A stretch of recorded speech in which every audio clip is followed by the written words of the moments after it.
दुःख त गर्नै पर्छ यार, पसिना त बगाउनै पर्छ। हातमा ठेला र पैतलाको छाला नउकिन्जेलसम्म मेहनत त गर्नै पर्छ।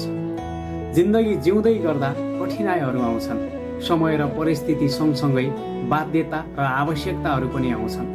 बेला बेलामा जिन्दगीले रुवाइरहन्छ, दुःख दिइरहन्छ। भनिन्छ नि, आँखाबाट आँसु नबगाएसम्म प्याज त काटिँदैन भने। यो त एउटा जिन्दगी हो। बेला बेलामा दुःख नपाएसम्म, कठिनाइ नझेलेसम्म, बाध्यता र आवश्यकताको सामना नगरेसम्म यति सजिलै जिन्दगी कसरी कट्न सक्छ?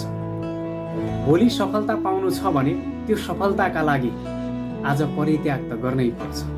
सफलता त्यति सजिलै र कठिनाइ नभोगेसम्म कसैलाई पनि मिलेको छैन। आज पनि इतिहास पल्टाएर हेर्ने हो भने सफल भएका मान्छे अर्थात् सफलता हासिल गरेका मान्छेले कुनै न कुनै बेला खाना नखाएर भोको पेट पनि मेहनत गरेका थिए।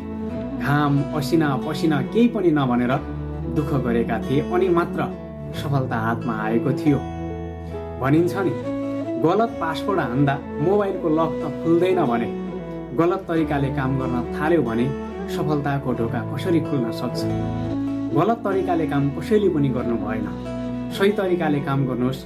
भोलिका दिनमा इन फ्युचरमा तपाईँको सफलता अवश्य पनि तय हुनेछ। गन्तव्य तपाईँको हो, तय गर्ने तपाईँले हो, सफलता तपाईँको हो।